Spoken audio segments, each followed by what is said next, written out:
أعوذ بالله من الشيطان الرجيم. بسم الله الرحمن الرحيم. فتبسم ضاحكا من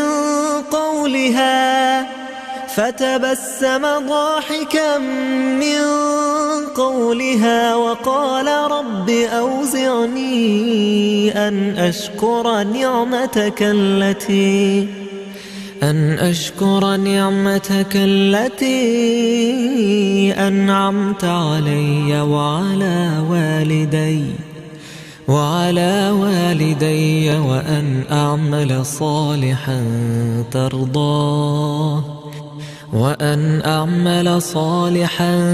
ترضاه وأدخلني برحمتك في عبادك الصالحين. السلام عليكم ورحمة الله وبركاته. ഖുർആൻ പദം 1271 ദിവസത്തിലേക്ക് എല്ലാവരെയും ഹാർദമായി സ്വാഗതം ചെയ്യുന്നു. വിശുദ്ധ ഖുർആനിലെ 27-ാമത്തെ അധ്യായമായ സൂറത്തുൻ നംലിലെ 19-ാമത്തെ ആയത്താണ് ഇന്ന് പഠന വിധേയമാക്കുന്നത്. ക്ലാസ് ആരംഭിക്കുന്നതിനായി ആദരണീയനായ ഡോക്ടർ AI വിലായത്തുള്ള സാഹിബിനെ ക്ഷണിക്കുന്നു. അസ്സലാമു അലൈക്കും വറഹ്മത്തുള്ളാഹി വബറകാതുഹു. അഊദു ബില്ലാഹി മിനശ് ശൈത്വാനിർ റജീം. ബിസ്മില്ലാഹിർ റഹ്മാനിർ റഹീം. ഫതബസ്സമ ളാഹികം മിൻ ഖൗലിഹാ وقال ربي أوزعني أن أشكر نعمتك التي أنعمت علي وعلى والدي وأن أعمل صالحا ترضاه وادخلني برحمتك في عبادك الصالحين. صدق الله العلي العظيم. സൂറത്തുൽ നംലിലെ 19-ാമത്തെ ആയത്താണ് ഞാൻ നിങ്ങളെ കേൾപ്പിച്ചിട്ടുള്ളത്. സുലൈമാൻ അലൈഹിസ്സലാമിന്റെ ദൗത്യ നിർവഹണവുമായി ബന്ധപ്പെട്ടുകൊണ്ട് പ്രാധാന്യമുള്ള ചില കാര്യങ്ങൾ വിവരിക്കുകയാണ് സൂറത്തുൽ നംലിലെ നമ്മൾ വായിച്ചുകൊണ്ടിരിക്കുന്ന ഭാഗത്ത് അല്ലാഹു സുബ്ഹാനഹു വ തആല. ദാവൂദ് അലൈഹിസ്സലാമിനെ തുടർന്ന് രാജ്യത്തിന്റെ അധികാരവും നേതൃത്വവും അതുപോലെ ബനൂ ഇസ്രായേൽ സമൂഹത്തിലേക്ക് വലിയ ദൗത്യവുമായിട്ട് നിയോഗിക്കപ്പെട്ടിരുന്ന പ്രവാചകൻ എന്നുള്ള നിലക്കുള്ള ദൗത്യ നിർവഹണവും ഒക്കെ ഏറ്റെടുത്തുകൊണ്ട് മുന്നോട്ട് പോവുകയാണ് സുലൈമാൻ അലൈഹിസ്സലാം. അള്ളാഹു അദ്ദേഹത്തിന് വളരെ വിശിഷ്ടമായ പല കഴിവുകളും മുഅ്ജിസാത്തുകൾ എന്ന് പറയാവുന്ന വിധത്തില് അസാധാരണത്വമുള്ള സാധാരണ മനുഷ്യർക്ക് പ്രാപ്യമല്ലാത്ത തരം പല കഴിവുകളും അദ്ദേഹത്തിന് നൽകുകയുണ്ടായി, പല സൗകര്യങ്ങളും ചെയ്തു കൊടുക്കുകയുണ്ടായി. ജിന്നുകളിലും ഇൻസുകളിലും ത്വയ്റുകളിലും പെട്ട സൈനികര് അദ്ദേഹത്തിന്റെ സേവനത്തിനായിട്ട് അണിനിരക്കുകയുണ്ടായിട്ടുണ്ട്. അവരെല്ലാം വ്യത്യസ്ത കമ്പനികളായിട്ട് വ്യത്യസ്ത വിഭാഗങ്ങളായിട്ട് ക്രമീകരിക്കപ്പെടുകയായിരുന്നു. അദ്ദേഹത്തിന്റെ സൈന്യത്തെ സജ്ജീകരിക്കുന്നതിന്റെ ഭാഗമായി അവരൊക്കെയും തന്നെ സേവന നിരതരായിക്കൊണ്ട് വ്യത്യസ്ത വിഭാഗങ്ങളിൽ ക്രമീകരിക്കപ്പെടുകയാണ് ഉണ്ടായിട്ടുള്ളത്. ഇങ്ങനെ അദ്ദേഹത്തിന്റെ സൈന്യവുമായുള്ള ഒരു യാത്രക്കിടയിൽ അദ്ദേഹം ഉറുമ്പുകളുടെ താഴ്വരയിലൂടെ സൈന്യത്തോടൊപ്പം കടന്നു പോകാനിടയായ സന്ദർഭത്തിൽ ഉറുമ്പുകളുടെ കൂട്ടത്തിൽ ഒരു ഉറുമ്പ് ബാക്കിയുള്ളവരോടായിട്ട് വിളിച്ചു പറയുകയുണ്ടായി, യാ അയ്യുഹൻ നംലു ഉദ്ഖുലൂ മസാകിനകും ലാ യഹ്തിമന്നകും സുലൈമാനു വജുനൂദുഹു വഹും ലാ യശ്ഉറൂൻ. ഉറുമ്പ് സമൂഹമേ, നിങ്ങൾ നിങ്ങളുടെ മാളങ്ങളിൽ സുരക്ഷിതരായി ഒളിച്ചിരുന്നുകൊള്ളുക. സുലൈമാനും അദ്ദേഹത്തിന്റെ സൈന്യവും നിങ്ങളെ ചവിട്ടി ഞെരിക്കാതിരിക്കട്ടെ. വഹും ലാ യശ്ഉറൂൻ, അവര് അശ്രദ്ധയിലായിരിക്കെ അറിയാത്ത വിധത്തിൽ നിങ്ങളെ ചവിട്ടി ഞെരിക്കാതിരിക്കട്ടെ എന്നാണ്. ഉറുമ്പുകളുടെ കൂട്ടത്തിൽ ഒരു ഉറുമ്പ് ബാക്കിയുള്ളവരോടായിട്ട് വിളിച്ചു പറയുന്നത്. സുലൈമാൻ അലൈഹിസ്സലാമിന് ഉറുമ്പുകളുടെ ഈ സംസാരം, അല്ലെങ്കിൽ ഉറുമ്പുകളുടെ കൂട്ടത്തിലെ ഒരു ഉറുമ്പിന്റെ ഈ സംസാരം കേൾക്കുവാനും ഉൾക്കൊള്ളുവാനും സാധിച്ചു എന്നതാണ് തുടർന്നുള്ള വിവരണത്തിൽ നിന്ന് മനസ്സിലാവുന്നത്. സുലൈമാൻ അലൈഹിസ്സലാമിന് പക്ഷികളുടെയും മൃഗങ്ങളുടെയും ഒക്കെ മന്തിഖ്, അവയുടെയൊക്കെ സംസാരം, അവയുടെയൊക്കെ ഭാഷ മനസ്സിലാക്കാനുള്ള ഒരു കഴിവ്, സാധാരണമായ ഒരു സിദ്ധി അള്ളാഹു നൽകിയിട്ടുണ്ടായിരുന്നു എന്നത് മുകളിൽ നാം വിവരിക്കപ്പെട്ടത് കാണുകയുണ്ടായി. അതിനെ തുടർന്ന് ഇന്ന് നമ്മൾ വായിച്ചു വെച്ച ഈ 19-ാമത്തെ ആയത്ത് ഒന്ന് ശ്രദ്ധിച്ചു നോക്കാം. ഫതബസ്സമ ലാഹികൻ, അദ്ദേഹം അത് കേട്ട്, ഈ ഉറുമ്പുകളുടെ കൂട്ടത്തിലെ ഒരു ഉറുമ്പിന്റെ സംസാരം കേട്ട് പുഞ്ചിരി തൂകി. ലഹിക്ക എന്ന് പറഞ്ഞാൽ ചിരിച്ചു എന്നാണ്. വളരെ പ്രകടമായ വിധത്തിൽ തന്നെ, ശ്രദ്ധ ആകർഷിക്കണ വിധത്തിൽ തന്നെ ചിരിക്കുന്നതിനാണ് ലഹിക്ക എന്ന് പറയാം. തബസ്സമ എന്ന് പറഞ്ഞാൽ പുഞ്ചിരിക്കുക എന്നാണ്. അപ്പൊ മുഖത്ത് കാണാൻ കഴിയുന്ന വിധത്തില്, പ്രകടമായ വിധത്തിൽ തന്നെ പുഞ്ചിരി തൂകി അദ്ദേഹം. അതാണ് ഇവിടെ സൂചിപ്പിക്കപ്പെടുന്നത്.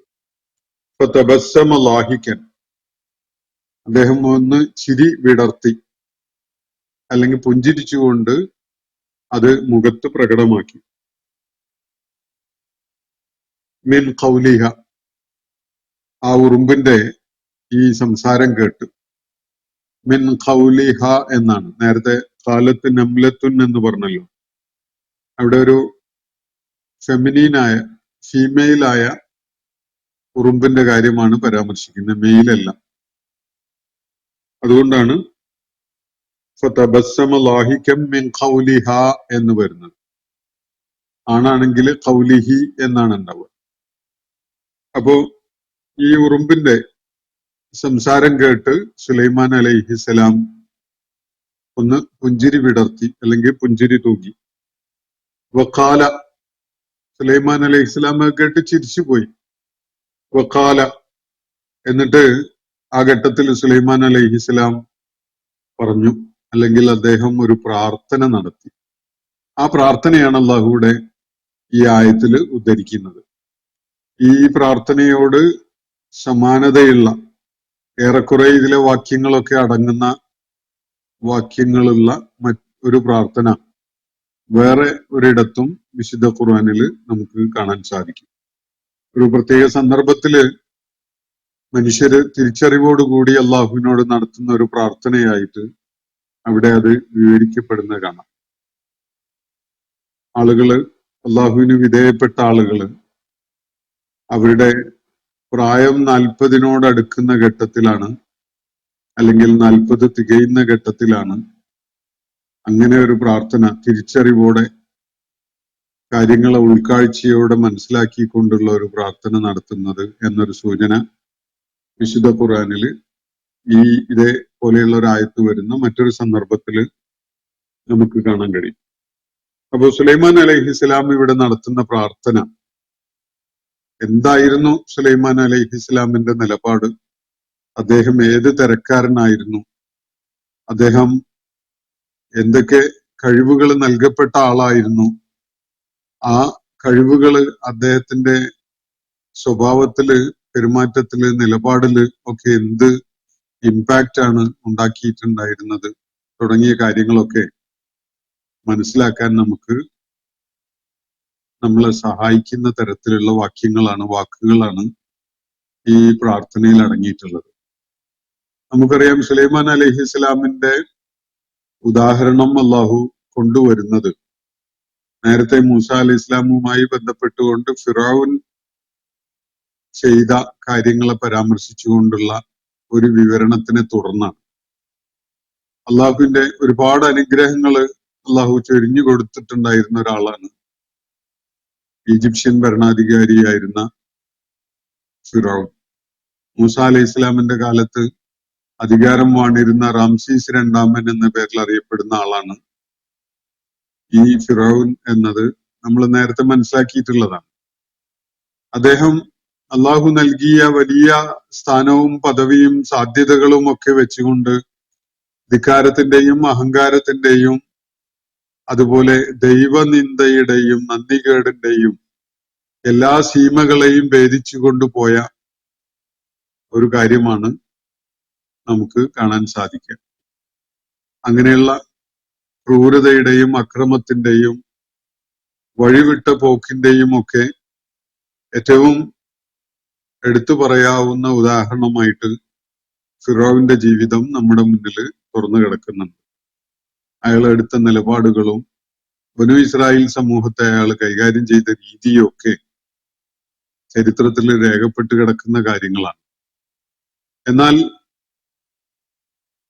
സുലൈമാൻ അലൈഹിസ്സലാമും അള്ളാഹുവിന്റെ വിശിഷ്ടമായ പല അനുഗ്രഹങ്ങളും ലഭിച്ച ആളാണ്. അധികാരം നൽകപ്പെട്ടിട്ടുണ്ട്, സ്ഥാനവും പദവിയും ഒക്കെ നൽകപ്പെട്ടിട്ടുണ്ട്, വിശിഷ്ടമായ പല കഴിവുകളും നൽകപ്പെട്ടിട്ടുണ്ട്. പക്ഷെ അദ്ദേഹം എന്ത് നിലപാടാണ് സ്വീകരിച്ചത് എന്നത് ശ്രദ്ധയർഹിക്കുന്ന വിധത്തിൽ തന്നെ വേറിട്ട് നിൽക്കുന്ന ഒരു സംഗതിയാണ്. അപ്പോ സുലൈമാൻ അലൈഹിസ്സലാം ആ സന്ദർഭത്തിൽ നടത്തുന്ന പ്രാർത്ഥന ഇതാണ്. വഖാല, അദ്ദേഹം പറഞ്ഞു, റബ്ബി, എന്റെ നാഥ, ഔസിഅനി, എന്നെ നീ തടയണമേ, അല്ലെങ്കിൽ എനിക്ക് നീ വേണ്ടുക നൽകണം. ഞാൻ രണ്ടു വിധത്തിൽ അതിനെ വായിക്കാം, ഞാൻ അതിന്റെ വിശദീകരണത്തിലേക്ക് വരാം. എന്നെ നീ തടഞ്ഞു നിർത്തണമേ. എന്തിനു വേണ്ടിയാണ്? അൻ അഷ്കുറ നിഅമതകല്ലതി അൻഅംത അലയ്യ വഅലാ വാലിദയ്യ വഅൻ അഅമല സാലിഹൻ തർളാഹു. നിന്റെ അനുഗ്രഹങ്ങള്, നീ ചെയ്തു തന്നിട്ടുള്ള നിഅമത്തുകള്, ആ നിഅമത്തുകൾക്ക് നീ എനിക്ക് ചെയ്തു തന്ന ധാരാളം നിഅമത്തുകളുണ്ട്. അതിന് ഞാൻ നിന്നോട് കൃതജ്ഞതയുള്ളവനായിരിക്കുന്നതിന് വേണ്ടി മറ്റു പലതിലേക്കും നീങ്ങുന്നതിൽ നിന്ന് എന്നെ നീ തടഞ്ഞു നിർത്തണമേ. അല്ലെങ്കിൽ നിനക്ക് നിഅമത്ത് ചെയ്യുന്നതിനായി എനിക്ക് നീ സൗകര്യമൊരുക്കി തരികയും ആ മാനസിക നിലനിർത്തി തരികയും ചെയ്യണമേ എന്നാണ് സുലൈമാൻ അലൈഹിസ്ലാം പ്രാർത്ഥിക്കുന്നത്. അള്ളാഹു സുലൈമാൻ അലൈഹിസ്ലാമിന് ചെയ്തു കൊടുത്തിട്ടുണ്ടായിരുന്ന ധാരാളം നിഅമത്തുകൾ. അത് മാത്രമല്ല, അല്ലത്തി അൻഅംത അലയ്യ വഅലാ വാലിദയ്യ, എന്റെ മാതാപിതാക്കൾക്കായിട്ട് നീ ചെയ്തു കൊടുത്തതും എനിക്ക് ചെയ്തു തന്ന നിഅമത്തുകൾ തീർച്ചയായിട്ടും ഞാൻ നിന്നോട് കടപ്പെട്ടിട്ടുണ്ട്. അതിന്റെ പേരിൽ എനിക്കത് ഫലപ്രദമായതിന്റെ വലിയൊരു കാരണം എന്റെ മാതാപിതാക്കൾക്കും നീ വലിയ അനുഗ്രഹങ്ങൾ ചെയ്തു കൊടുത്തു എന്നതാണ്. എനിക്ക് ഏറ്റവും ഉത്തമരായ മാതാപിതാക്കളെ നീ തന്നു എന്നത് തന്നെ എനിക്ക് ചെയ്തു തന്ന ഒരു വലിയ നിഅമത്താണ്. ആ മാതാപിതാക്കൾക്ക് നീ വലിയ അനുഗ്രഹങ്ങൾ ചെയ്തു കൊടുത്തിട്ടുണ്ടായിരുന്നു. അതിനും നിനക്ക് ശുക്ർ ചെയ്യാൻ ഞാൻ കടപ്പെട്ടവനാണ്. ആ കടപ്പാട് നിർവഹിക്കാതെ പോകുന്നതിൽ നിന്ന് നീ എന്നെ തടയണമേ, അല്ലെങ്കിൽ ആ കടപ്പാട് നിർവഹിക്കാൻ എനിക്ക് നീ മനസ്സുണ്ടാക്കി തരണമേ എന്നാണ് ഇവിടെ പറയുന്നത്. റബ്ബി ഔസിഅനി, പടച്ച തമ്പുരാനെ നീ എനിക്ക് തൗസിയ ചെയ്യണമേ. അൻ അഷ്കുറ നിഅമതക, നിന്റെ അനുഗ്രഹങ്ങൾക്ക് നന്ദി രേഖപ്പെടുത്താൻ, നിന്റെ അനുഗ്രഹങ്ങൾക്ക് കൃതജ്ഞത കാണിക്കാൻ. അല്ലത്തി അൻഅംത അലയ്യ, നീ എനിക്കായി ചെയ്തു തന്ന അനുഗ്രഹങ്ങൾ. വഅലാ വാലിദയ്യ, നീ എന്റെ മാതാപിതാക്കൾക്കായിട്ട് ചെയ്തു കൊടുത്ത അനുഗ്രഹങ്ങൾ. ഇനി വഅൻ അഅമല സാലിഹൻ തർളാഹു, നീ തൃപ്തിപ്പെടുന്ന സൽക്കർമ്മങ്ങൾ ചെയ്യാനും നീ എനിക്ക് സൗകര്യം ഒരുക്കി തരണമേ. വഅദ്ഖിൽനി, നീ എന്നെ പ്രവേശിപ്പിക്കണമേ. ബിറഹ്മതിക, നിന്റെ കാരുണ്യം കൊണ്ട്. ഈ ഇബാദിക സ്വാലിഹീൻ, നിന്റെ സുഹൃതവാന്മാരായ അടിയാറുകളോടൊപ്പം. സുഹൃതം ചെയ്യുന്ന നിന്റെ ഇബാദുകൾ, അവരാണല്ലോ നിന്റെ അടുക്കല് നിന്റെ തൃപ്തി നേടിക്കൊണ്ട് നിന്റെ അടുക്കല് തിരികെ എത്തുന്നത്. റാദിയത്തം മർദിയ എന്ന വിധത്തില് തൃപ്തി നൽകുന്നവരും തൃപ്തിപ്പെടുന്നവരുമായിക്കൊണ്ട് അള്ളാഹുവിന്റെ തൃപ്തി നേടുന്നവരും അള്ളാഹുവിന് തൃപ്തിപ്പെട്ടവരായും അള്ളാഹുവിനെ തൃപ്തിപ്പെട്ടവരായും ഒക്കെ അള്ളാഹുവിന്റെ അടുക്കലേക്ക് തിരികെ എത്തുന്ന നിന്റെ സ്വാലിഹുകളായ അടിമകൾ,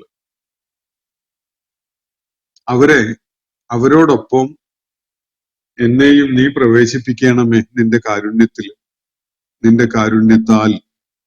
ഇതാണ് സുലൈമാൻ അലൈഹിസ്സലാം നടത്തുന്ന പ്രാർത്ഥന. സമാനമായ ഒരു പ്രാർത്ഥന വേറൊരിടത്തുണ്ട്. അതില് അവസാന ഭാഗത്ത് വാക്യങ്ങളിലൊക്കെ വ്യത്യാസമുണ്ട്. ഞാൻ അതിലേക്ക് മറ്റൊരിക്കൽ വരാം. സുലൈമാൻ അലൈഹിസ്സലാം നടത്തുന്ന ഈ പ്രാർത്ഥനയുടെ സൂചനകൾ എന്തൊക്കെയാണ് എന്നത് നമുക്കൊന്ന് വായിച്ചു നോക്കാം. നേരത്തെ കഴിഞ്ഞ ദിവസം ഞാൻ ഈ സംഭവം ബൈബിളില് ഒരു വിവരണമുണ്ട്. ഈ വാദി നംലിലൂടെ സുലൈമാൻ അലൈഹിസ്സലാം സൈന്യവുമായിട്ട് പോകുന്നതും ആ ഘട്ടത്തില് ഉറുമ്പുകളുടെ കൂട്ടത്തില് അവരുടെ നേതാവ് സുലൈമാൻ അലൈഹിസ്സലാമിനെ കുറ്റപ്പെടുത്തിക്കൊണ്ട് സംസാരിച്ച കാര്യം, സുലൈമാൻ നിന്നെ സൃഷ്ടിക്കപ്പെട്ടത് എങ്ങനെയാണെന്ന് നിനക്കറിയാമോ? ഒരു നിസ്സാരമായ ഇന്ദ്രിയ ഗണത്തിൽ നിന്നാണ് നീ സൃഷ്ടിക്കപ്പെട്ടിരിക്കുന്നത് എന്നൊക്കെയുള്ള വിധത്തില് സുലൈമാൻ അലൈഹിസ്സലാം എന്തോ വിധത്തിലുള്ള അഹങ്കാരം കാണിച്ചു. അപ്പോ അദ്ദേഹത്തെ ഒന്ന് നിയന്ത്രിച്ചു നിർത്താൻ വേണ്ടി അദ്ദേഹത്തിനെ ഒരല്പം ആ വിധത്തിൽ ആലോചനയുള്ളവനാക്കാൻ വേണ്ടി ഉറുമ്പ് ഇങ്ങനെ പറഞ്ഞു എന്നൊക്കെയുള്ള നിലക്കുള്ള ഒരു വിവരണമാണ് ബൈബിളിൽ കാണാൻ സാധിക്കുക. അങ്ങനെ ഒരു കാര്യം തന്നെയും വിശുദ്ധ ഖുർആൻ സൂചിപ്പിക്കുന്നില്ല. മറിച്ച് അള്ളാഹുവിന് ഏറ്റവും വേണ്ടപ്പെട്ട, ഏറ്റവും പ്രിയപ്പെട്ട, അള്ളാഹുവിനോട് ഏറ്റവും ഏറെ എളിമയും താഴ്മയും കാണിച്ചുകൊണ്ട് നിൽക്കുന്ന, അള്ളാഹുവിന്റെ അനുഗ്രഹങ്ങൾക്കൊക്കെയും നന്ദി കാണിക്കാനും കൃതജ്ഞതയുള്ളവനാകാനും ഒക്കെ വെമ്പല് കാണിക്കുന്ന ഒരു സുലൈമാൻ അലൈഹിസ്സലാമിനെയാണ് ഈ വിവരണത്തിൽ നമുക്കിവിടെ കാണാൻ കഴിയുന്നത്. അദ്ദേഹം ഉറുമ്പുകളുടെ സംസാരം കേട്ട് എന്തെങ്കിലും വിധത്തിൽ ഔദത്യം കാണിക്കുകയല്ല ചെയ്തിട്ടുള്ളത്. അദ്ദേഹം പുഞ്ചിരി തൂവുകയാണ്. തബസ്സമ ലാഹികൻ, അദ്ദേഹം പുഞ്ചിരി തൂകിക്കൊണ്ട് മിൻ ഖൗലിഹ, ആ ഉറുമ്പിന്റെ സംസാരം കേട്ടിട്ട് പുഞ്ചിരി തൂകിക്കൊണ്ടാണ് പ്രതികരിക്കുന്നത്. അദ്ദേഹം ആ ഘട്ടത്തിൽ പറഞ്ഞത് അല്ലെങ്കിൽ പ്രാർത്ഥിച്ചത് ഇങ്ങനെയാണ്: റബ്ബി ഔസിഅനി, എന്റെ നാഥ നീ എനിക്ക് സൗകര്യം ചെയ്തു തരണമേ, അല്ലെങ്കിൽ മറിച്ച് ഒരു പെരുമാറ്റം ഉണ്ടാകുന്നതിൽ നിന്ന് നീ എന്നെ നിയന്ത്രിച്ചു നിർത്തണമേ, തടഞ്ഞു നിർത്തണമേ എന്നൊക്കെയാണ്. ഈ വാക്ക് ഔസ എന്ന വാക്ക്, അതിന്റെ റൂട്ട് മീനിങ് ഒരാളെ എന്തിൽ നിന്നെങ്കിലും തടഞ്ഞു നിർത്തണം അല്ലെങ്കിൽ ബ്ലോക്ക് ചെയ്യണം എന്നൊക്കെയാണ് അതിന്റെ അർത്ഥം. നിയന്ത്രിച്ചു നിർത്തണം എന്നൊക്കെയാണ് റൂട്ട് മീനിങ്. പക്ഷെ അത് ഈ ആയത്തിലും അതുപോലെ വേറൊരു ആയത്തിലും അങ്ങനെ ഉപയോഗിക്കപ്പെട്ടതിൽ നിന്ന് അത് ഏകദേശം അതിന് ഈ പറയുന്ന കാര്യങ്ങൾക്ക് നീ തൗഫീഖ് ചെയ്തു തരണമേ, അതിനുള്ള അവസരം ഒരുക്കി തരണമേ എന്ന് പറയുന്ന പോലെയുള്ള ഒരർത്ഥത്തിലാണ് ഇന്ന് അത് മനസ്സിലാക്കപ്പെടുന്നത്. അതിൽ തെറ്റൊന്നുമില്ല അങ്ങനെ മനസ്സിലാക്കുന്ന ആശയതലത്തിൽ, അത് ശരി തന്നെയാണ്. എന്നാൽ അതിന്റെ ഭാഷാപരമായിട്ട് മറിച്ചൊരു രീതിയിലേക്ക് പോകുന്നതിൽ നിന്ന് നീ എന്നെ തടഞ്ഞു നിർത്തണമേ എന്ന് കാണാൻ കഴിയും. ഏതൊരാൾക്കും അള്ളാഹുവിന്റെ അനുഗ്രഹങ്ങള് രണ്ട് സാധ്യതയാണ് നൽകുന്നത്. അള്ളാഹു ആ നിലക്കുള്ള ഒരു പരീക്ഷണമായിട്ടാണ് ഏതൊരാൾക്കും ഏത് അനുഗ്രഹവും നൽകുന്നത്.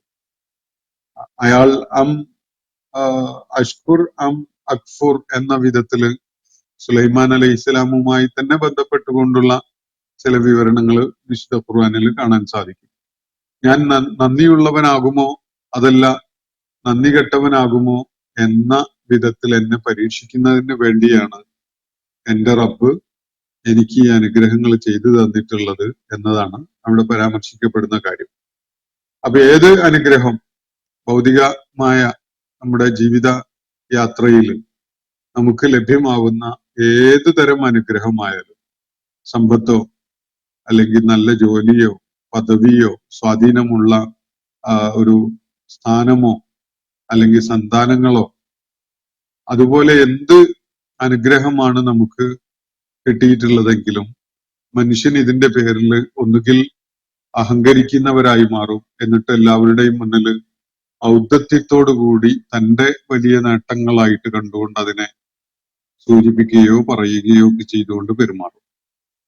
അത് കൃതജ്ഞതയുള്ള ഒരു മനസ്സിന്റെ പ്രതികരണമാണ്.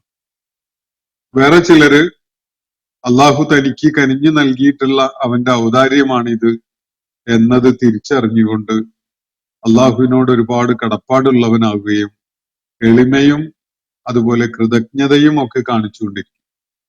ആളുകളോട് അയാൾ ഔദ്ധത്യം കാണിച്ചുകൊണ്ട് അഹന്തയോടുകൂടി പെരുമാറുകയില്ല, സംസാരിക്കുകയില്ല. ഇതൊന്നും തന്റെ നേട്ടമാണ് എന്നത് അവൻ പറഞ്ഞുകൊണ്ടിരിക്കുകയില്ല.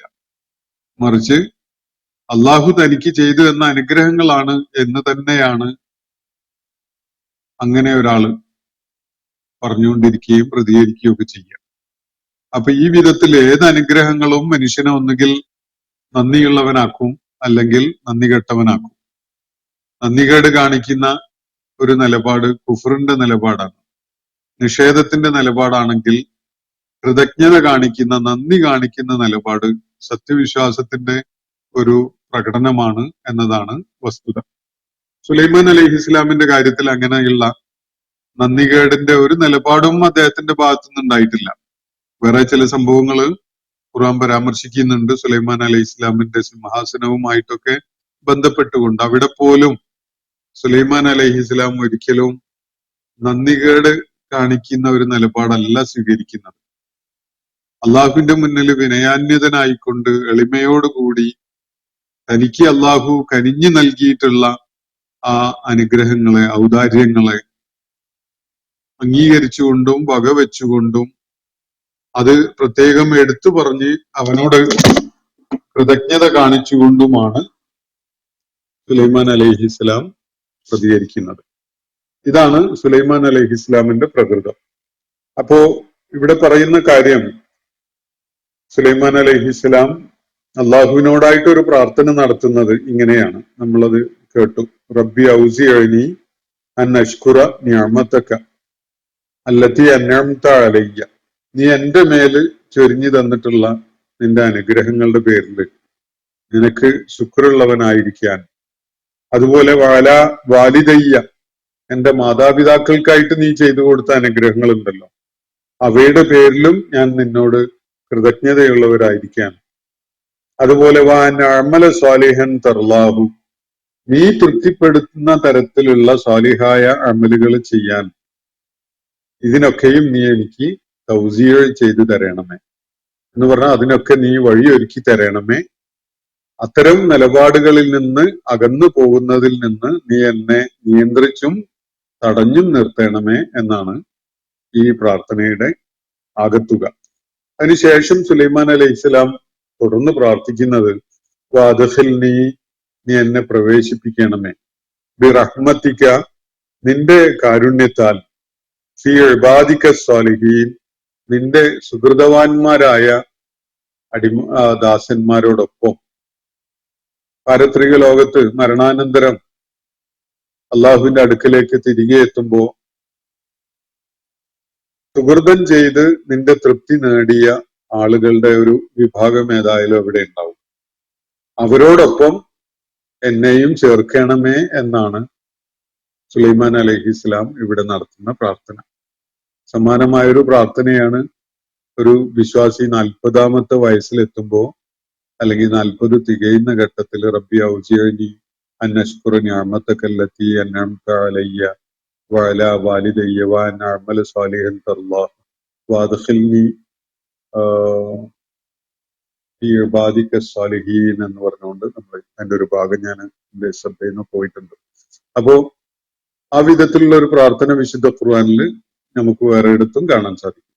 അതൊരു തിരിച്ചറിവിന്റെ വാസ്ലിഹലി ഫീ ദുരിയത്തി എന്ന് കൂടി അവിടെ കാണാൻ പറ്റും. രണ്ടാമത്തെ പ്രാർത്ഥനയിൽ എന്റെ സന്താനങ്ങളെ നീ സുഹൃതവാന്മാരാക്കണമേ എന്ന വിധത്തിൽ കൂടി അതില് നമുക്ക് കാണാൻ സാധിക്കും. അപ്പോ ഒരു ടേണിംഗ് പോയിന്റ് ആണ് 40-ാമത്തെ വയസ്സ് എന്ന് പറയുന്നത്. ജീവിതത്തിന്റെ വലിയൊരു നാൽക്കവല, ഒരു ക്രോസ് റോഡ് എന്നൊക്കെ പറയാവുന്ന ഒരു സ്റ്റേജാണ്. പിന്നിട്ട കാലത്തേക്ക് നമ്മൾ തിരിഞ്ഞു നോക്കുകയാണ്. ഈ പിന്നിട്ട വഴികൾ എത്രത്തോളം നമുക്ക് ഗുണകരമായിരുന്നു, എത്രത്തോളം ഫലപ്രാപ്തിയുള്ളതാണ്, ലക്ഷ്യം പ്രാപിക്കുന്നതിന് എത്രത്തോളം ഉപകരിക്കുന്ന വിധത്തിലായിരുന്നു ഞാൻ ജീവിച്ചിട്ടുണ്ടായിരുന്നത് എന്ന ഒരു സ്റ്റോക്ക് എടുപ്പ് അതിലുണ്ട്. അതേപോലെ ഇനി മുന്നോട്ടുള്ള പ്രയാണത്തിന്റെ സാധ്യതകളെ കുറിച്ചുള്ള ഒരു ആലോചനയും ഉണ്ട്. ഇതിന്റെ ഭാഗമായിട്ട് നമ്മുടെ മാതാപിതാക്കളെ നമ്മൾ ഓർക്കുകയാണ്. അതേപോലെ തന്നെ നമ്മുടെ പിന്മുറക്കാരായിട്ട് നമ്മുടെ പൈതൃകവുമായി മുന്നോട്ട് പോകുന്ന നമ്മുടെ സന്താനങ്ങളുടെ കാര്യവും നമ്മൾ ഓർക്കുകയാണ്. അപ്പൊ ഇവിടെ പ്രാർത്ഥനയില് നമ്മുടെ തൊട്ടു മുമ്പുള്ള തലമുറകളിലേക്ക് നമ്മളുടെ ശ്രദ്ധ എത്തുന്നു. അതുപോലെ നമ്മുടെ ശേഷം വരുന്ന നമ്മളുടെ അനന്തരവന്മാരെ കുറിച്ചുള്ള ഒരു ആലോചനയും അതിൽ കടന്നു വരുന്നുണ്ട്.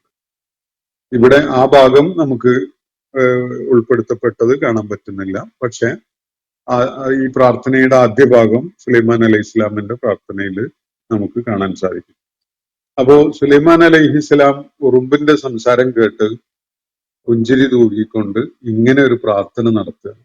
ഇത് കാണിക്കുന്നത് സുലൈമാൻ അലൈഹിസ്സലാം അങ്ങേയറ്റത്തെ വിനയാന്യതനായിക്കൊണ്ട് അള്ളാഹുവിന്റെ മുന്നിൽ തനിക്ക് നൽകപ്പെട്ട അനുഗ്രഹങ്ങളുടെ പേരിലും തന്റെ മാതാപിതാക്കൾക്ക് നൽകപ്പെട്ടിരുന്ന അനുഗ്രഹങ്ങളുടെ പേരിലൊക്കെ അള്ളാഹുവിനോട് കൃതജ്ഞത കാണിച്ചുകൊണ്ടുള്ള നിലപാടാണ് സ്വീകരിക്കുന്നത് എന്നതാണ്. ഒരിക്കലും തന്നെ അദ്ദേഹം അഹങ്കാരത്തിന്റെയോ ധാർഷ്ട്യത്തിന്റെയോ ധിക്കാരത്തിന്റെയോ ഒരു നിലപാടല്ല സ്വീകരിക്കുന്നത്.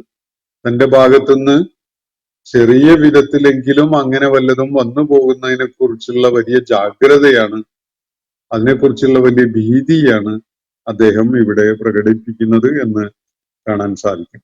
എന്നിട്ട് അദ്ദേഹം ആ പ്രാർത്ഥന അവസാനിപ്പിക്കുന്നത്, നിന്റെ കാരുണ്യം കൊണ്ട് എന്നെ നിന്റെ സ്വാലിഹികളായ ഇബാദുകളോടൊപ്പം ചേർക്കണമേ, അവരോടൊപ്പം എത്തിക്കണമേ, അവരുടെ കൂട്ടത്തില് പ്രവേശിപ്പിക്കണമേ എന്നാണ് സുലൈമാൻ അലൈഹി ഇസ്ലാം പ്രാർത്ഥിക്കുന്നത്.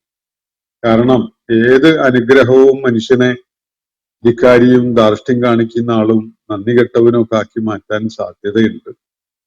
അങ്ങനെ എങ്ങാനും സംഭവിച്ചു പോയാൽ ജീവിതത്തിന്റെ ലക്ഷ്യം അയാൾക്ക് ഒരിക്കലും തന്നെ റിയലൈസ് ചെയ്യാൻ കഴിയാതെ അത് വെറും നഷ്ടമായി പോകും. അങ്ങനെ ആവാതെ എന്നെ നീ കാത്ത് സംരക്ഷിക്കണമേ എന്നാണ് അങ്ങേയറ്റത്തെ വിനയത്തോടു കൂടി സുലൈമാൻ അലൈഹിസ്സലാം ഇവിടെ അള്ളാഹുവിനോടായിട്ട് പറയുന്നത്. നമുക്കൊക്കെ ഇതിൽ വലിയ ഗുണപാഠം അടങ്ങിയിട്ടുണ്ട്. അള്ളാഹുവിന്റെ വിവിധങ്ങളായ അനുഗ്രഹങ്ങൾ ജീവിതത്തിൽ അനുഭവിച്ചുകൊണ്ടിരിക്കുന്ന ആളുകളാണ് നമ്മളൊക്കെ തന്നെ. നമുക്ക് വലിയ യോഗ്യതയോ അതിനുള്ള അർഹതയോ ഒന്നും ഉണ്ടായിട്ടൊന്നുമല്ല.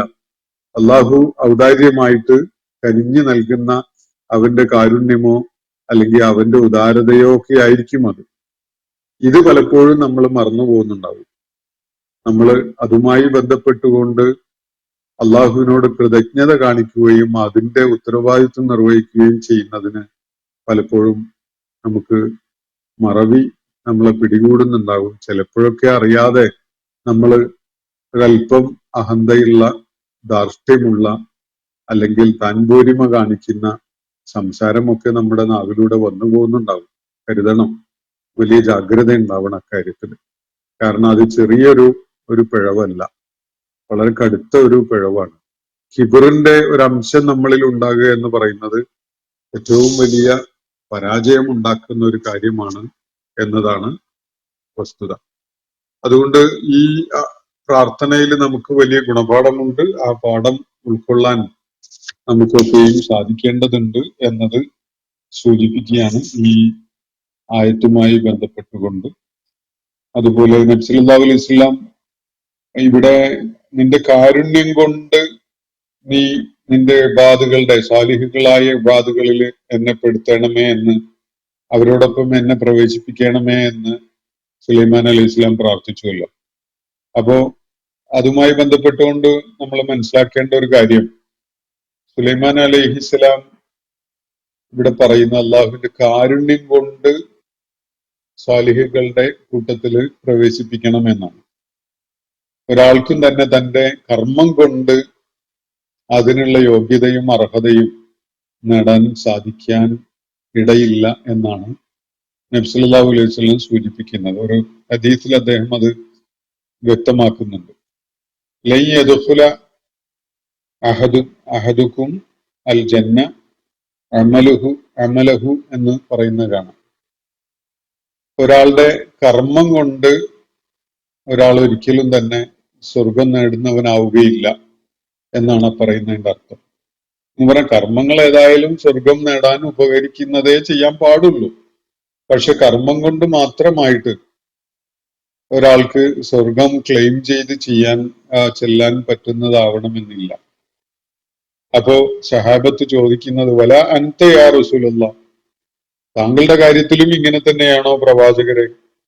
അപ്പോ നബി സല്ലല്ലാഹു അലൈഹി വസല്ലമിന്റെ മറുപടി ഇങ്ങനെയാണ്, വല അന ഇല്ലാ അൻ യതഗമ്മദനി അല്ലാഹു തആല ബിറഹ്മതി.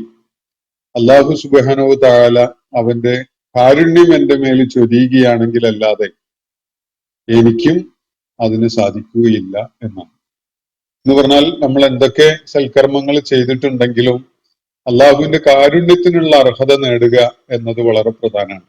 കാരണം നമ്മളെ സ്വർഗത്തിൽ എത്തിക്കുന്നത് അള്ളാഹുവിന്റെ കാരുണ്യമാണ്, അള്ളാഹുവിന്റെ ഔദാര്യമാണ് എന്നതാണ് മനസ്സിലാക്കേണ്ട ഒരു കാര്യം. പിന്നെ ഈ വാദി നംല് എന്നത് ബനു നംല് എന്ന ഗോത്രമാണ്, അവരധിവസിച്ചിരുന്ന പ്രദേശമാണ്. ഇവിടെ നംലത്ത് എന്ന് പറയുന്നത് ആ ഗോത്രത്തിലെ ഒരു അംഗമാണ് എന്നൊക്കെ പറഞ്ഞുകൊണ്ടുള്ള ഒരു വിവരണം ചിലർ നടത്തുന്നത് വളരെ അടിസ്ഥാനരഹിതമാണ് എന്നത് ഞാൻ ഇന്നലെ സൂചിപ്പിക്കുകയുണ്ടായി. അത് ഈ പ്രാർത്ഥന ഈ ബനു നംല് എന്ന ഒരു മനുഷ്യ സമൂഹം, ഒരു ഗോത്രമൊക്കെയാണ് എങ്കിൽ ഈ പ്രാർത്ഥനക്ക് ഈ സന്ദർഭവുമായിട്ട് അതിനൊക്കെ വലിയൊരു അസംഗത്യവും അനൗചിത്യവും ഒക്കെ കാണാൻ സാധിക്കും. യഥാർത്ഥത്തിൽ ഈ പദം സൂചിപ്പിക്കുന്ന ആ വിധത്തിൽ തന്നെയുള്ള ഒരു കാര്യമാണ് ഇവിടെ മനസ്സിലാക്കാൻ പറ്റുക. ഉറുമ്പിന്റെ താഴ്വരയിലൂടെയാണ്, ഉറുമ്പുകൾ നിറഞ്ഞ ഒരു താഴ്വരയിലൂടെ കടന്നു പോകുമ്പോൾ ഉണ്ടായ ഒരു കാര്യമായിട്ടാണ് അത് മനസ്സിലാക്കാൻ സാധിക്കുക. അപ്പോ ഇന്നത്തെ സെഷൻ ഞാനിവിടെ അവസാനിപ്പിക്കുകയാണ്. ഒരൊറ്റ ചോദ്യം മാത്രം ഇന്ന് പരിഗണിക്കുകയാണ്. ഒരു 2-3 മിനിറ്റ് കൊണ്ട് അതിനൊരു പ്രതികരണം കൊടുത്തുകൊണ്ട്, ഇല്ലെങ്കിൽ അത് കുറെ ബാക്കിയായി പോകും. അപ്പോ ചിന്മയ ഉന്നയിച്ച ഒരു ചോദ്യമാണ്, പാരത്രിക ലോകത്തെ നിഷേധിക്കുന്ന അതിലല്ലേ ശരിയായ യുക്തിയുള്ളത്? പാരത്രിക ലോകം യഥാർത്ഥമാണ് എന്നൊക്കെയുള്ള അവകാശവാദത്തിന്റെ അടിസ്ഥാനം എന്താണ്? അതൊക്കെ മതത്തിന്റെ മത്തുപിടിച്ചവർ പുലർത്തുന്ന വെറും വിശ്വാസം മാത്രമല്ലേ എന്നതാണ്. ചിന്മയ ഒരു ചോദ്യം എറിഞ്ഞുകൊണ്ട് അങ്ങ് പോവുകയാണെങ്കിൽ അങ്ങനെയൊക്കെ തോന്നും. പക്ഷെ എന്താണ് ജീവിതം എന്ന് പറയാൻ അദ്ദേഹത്തിന് ഒരു ബാധ്യതയുണ്ട്. എന്താണ് ജീവിതം? ആരാണ് ഇത് രൂപകൽപ്പന ചെയ്തത്? എന്തിനു വേണ്ടിയാണ്? ഈ ജീവിതത്തിന്റെ ലക്ഷ്യം എന്താണ്? മനുഷ്യൻ ഇവിടെ പിറവിയെടുത്ത് ഒരുപാട് സ്ട്രഗിൾ ചെയ്ത് കുറെ കാലം ജീവിച്ചു, എന്നിട്ട് മരിച്ചു പോകുന്നു. എന്താണ് ഇതിന്റെ അർത്ഥം? എന്തിനു വേണ്ടിയാണ് അങ്ങനെ ഒരു അവസരം? ആരാണത് നൽകിയിട്ടുള്ളത്? അത് ലക്ഷ്യമിടുന്നത് എന്താണ്? ഇനി ഇവിടെ നടക്കുന്ന കാര്യങ്ങൾക്കൊക്കെ തന്നെ യഥാർത്ഥത്തിൽ ഒരു അവസാനമായിട്ടുണ്ടോ? ഇവിടെ വലിയ അക്രമവും അനീതിയും ഒക്കെ ചെയ്തുകൊണ്ട്, ഭയങ്കരമായ ജനദ്രോഹം ചെയ്തുകൊണ്ട് ചിലരെ ജീവിക്കുന്നു. ആയിരക്കണക്കിന് ആളുകളെ കൊന്ന് തള്ളുന്നു. എന്നിട്ട് അവരിവിടെ സുഖിച്ച് ആനന്ദിച്ച് ധിക്കാരവും അഹങ്കാരവും ഒക്കെ കാണിച്ചുകൊണ്ട് അങ്ങനെ ജീവിച്ച് കാലം കഴിഞ്ഞു പോകുന്നു. വേറെ നന്മ ചെയ്ത് ഒരുപാട് പ്രയാസങ്ങൾ ഏറ്റുവാങ്ങി ഒക്കെ ജീവിക്കുന്നവര് അവരങ്ങനെ ഒടുങ്ങി തീരുന്നു. ഇതിലൊക്കെ പ്രകൃതിപരമായിട്ട് എന്താണ് നൽകുന്ന സൂചന? ഇതൊക്കെ തന്നെയാണോ വേണ്ടത്? ഇതോടെ കാര്യങ്ങളൊക്കെ തീർന്നോ? ഇങ്ങനെയൊക്കെയാണെങ്കിൽ ആരാണ് ഈ ജീവിതത്തെ രൂപകൽപ്പന ചെയ്തിട്ടുള്ളത്? തുടങ്ങിയ കാര്യങ്ങളിൽ നിങ്ങൾ ഒരു മറുപടി തരാൻ വേണ്ടി ആലോചിച്ച് നോക്കും. അപ്പോൾ നിങ്ങൾക്ക് യുക്തിയുടെ തലത്തിൽ ഒരു പാരത്രിക ജീവിതം അനിവാര്യമാണോ എന്നത് ബോധ്യപ്പെടും. പ്രകൃതിയിലുള്ള ചില സൂചനകൾ ഞാൻ നിങ്ങൾക്ക് തരാം. പ്രകൃതിയില് വിശുദ്ധ ഖുർആൻ മരണാനന്തരം ഒരു ജീവിതമുണ്ട് എന്നതിനുള്ള തെളിവായിട്ട് എടുത്തു കാണിക്കുന്ന ഒരു സംഗതി, ഉണങ്ങി വരണ്ട ഒരു ഒരു ഭൂപ്രദേശത്ത് വർഷങ്ങളോളം അല്ലെങ്കിൽ ഒരുപക്ഷെ ദശകങ്ങളോളം മഴ കിട്ടാതെ ഉണങ്ങി വരണ്ട് ജീവന്റെ തുടിപ്പോ ചലനമോ ഒന്നുമില്ലാതായ പ്രദേശത്ത് മഴ വർഷിപ്പിച്ച് അള്ളാഹു നമ്മൾ നോക്കി നിൽക്കുക അവിടെ ജീവൻ കിളിർത്തു വരുന്നത് നിങ്ങൾ കാണുന്നില്ലേ? അതുപോലെയാണ് പുനരുത്ഥാനം എന്നാണ് ഖുർആൻ പറയുന്നത്. ജീവന്റെ യാതൊരു കണികയും ഇല്ലാത്തിടത്ത് നിന്ന് അതിന്റെ യാതൊരു തുടിപ്പും ഇല്ലാതിരുന്ന് കിടന്ന മണ്ണില് മഴ വീണ് അവിടെ മണിക്കൂറുകൾക്കുള്ളില് നമ്മൾ ജീവന്റെ തുടി പൊട്ടുന്നതായിട്ട് കാണാൻ സാധിക്കുകയാണ്. ഇത് ഇത്രയും നിസ്സാരമാണ് അള്ളാഹുവിനെ സംബന്ധിച്ചിടത്തോളം നിങ്ങളെ വീണ്ടും ജീവിതത്തിലേക്ക് കൊണ്ടുവരിക എന്നതാണ് അള്ളാഹു അവിടെ പറയുന്ന കാര്യം. അതുകൊണ്ട് ഇത് അവിടെ പോയി വന്നാലേ അത് വിശ്വാസം വരുള്ളൂ എന്നുണ്ടെങ്കിൽ പിന്നെ ഒരു നിർവാഹമില്ല. നിങ്ങൾ കാത്തിരുന്ന് കാണുക എന്ന് വെക്കലേ പറ്റുള്ളൂ. പക്ഷെ യുക്തി കൊണ്ടും ബുദ്ധി കൊണ്ടും ഒക്കെ ആലോചിച്ചിട്ട് കാര്യങ്ങളുടെ സ്വാഭാവികത എന്താണ് എന്നത് മനസ്സിലാക്കിയിട്ട് ഇത്തരം ചോദ്യങ്ങൾക്കുള്ള ഉത്തരം കണ്ടെത്താൻ ശ്രമിക്കുമ്പോൾ വിശുദ്ധ ഖുർആൻ മുന്നോട്ട് വെക്കുന്ന കാര്യങ്ങളെ ഓരോന്നോരോന്ന് ചേർത്ത് വെച്ച് ഉൾക്കൊള്ളാൻ വേണ്ടി ശ്രമിക്കുമ്പോൾ നിങ്ങൾക്ക് ബോധ്യപ്പെടും ഈ ജീവിതത്തിന്റെ ഈ ജീവജാലങ്ങളും മനുഷ്യര് പ്രപഞ്ചത്തിലുള്ള എല്ലാ സംഗതികൾക്കും ഒരു സ്രഷ്ടാവുണ്ട്. അവന്റെ ഓരോ കാര്യത്തിന്റെയും സൃഷ്ടികർമ്മം നടത്തിയിരിക്കുന്നതിന് ഒരു ലക്ഷ്യമുണ്ട്. അത് ഈ ഭൂമുഖത്തെ ഐഹിക ലോക ജീവിതത്തോടുകൂടി പൂർണ്ണമാവുന്നില്ല. ഇവിടുത്തെ ഇടപാടുകള് ഇവിടെ അവസാനിക്കുന്നില്ല. അതിന്റെ ഒരു കണക്ക് തീർക്കല് അള്ളാഹുവിന്റെ മുന്നിൽ എത്തുമ്പോഴേ സാധിക്കുകയുള്ളൂ. അങ്ങനെ ഒരു കാര്യം ഉൾക്കൊള്ളുന്നതിൽ വലിയ യുക്തിയുണ്ട് എന്നത് നിങ്ങൾക്ക് കണ്ടെത്താൻ സാധിക്കും. മതത്തിന്റെ മത്തു പിടിച്ച അവര് പുലർത്തുന്ന വെറും വിശ്വാസം മാത്രമല്ലേ എന്നാണ് ഇദ്ദേഹം ചോദിക്കുന്നത്. വിശ്വാസരാഹിത്യത്തിന്റെ ഒരുതരം ഇരുട്ട് ഹൃദയത്തിൽ കയറിയ ഒരവസ്ഥയാണുള്ളതെങ്കിൽ ഇങ്ങനെയൊക്കെ തോന്നും. പക്ഷെ യുക്തിയുടെയും ബുദ്ധിപരതയുടെയും അടിസ്ഥാനത്തിൽ ജീവിതത്തിന്റെ അർത്ഥം അന്വേഷിക്കുന്ന ആളുകൾക്ക് ഇതിന്റെ പുറകിൽ ചില കാര്യകാരണ ബന്ധങ്ങൾ കാണാൻ സാധിക്കും. അങ്ങനെയുള്ളവർക്ക് വിശുദ്ധ ഖുർആൻ പറയുന്നത് വളരെ യുക്തിപരമായിട്ട് ബോധ്യപ്പെടുകയും ചെയ്യും. ബാക്കി നിങ്ങളുടെ അന്വേഷണത്തിന് വിടുകയാണ്. അള്ളാഹു നിങ്ങൾക്ക് മാർഗദർശനം നൽകട്ടെ എന്ന് മാത്രം പ്രാർത്ഥിച്ചുകൊണ്ട് ഞാൻ എന്റെ വാക്കുകൾ അവസാനിപ്പിക്കുകയാണ്. വആഖിറു ദഅ്വാനാ അനിൽ ഹംദുലില്ലാഹി റബ്ബിൽ ആലമീൻ. അസ്സലാമു അലൈക്കും വറഹ്മത്തുള്ളാഹി വബറകാതുഹു. ഇന്നത്തെ ഖുർആൻ പദം ഇവിടെ സമാപിക്കുന്നു. ഖുർആൻ പഠനത്തിൽ പങ്കെടുത്ത എല്ലാവർക്കും അള്ളാഹു അർഹമായ പ്രതിഫലം നൽകി അനുഗ്രഹിക്കട്ടെ. വആഖിറു ദഅ്വാനാ അനിൽ ഹംദുലില്ലാഹി റബ്ബിൽ ആലമീൻ. അസ്സലാമു അലൈക്കും വറഹ്മത്തുള്ളാഹി വബറകാതുഹു.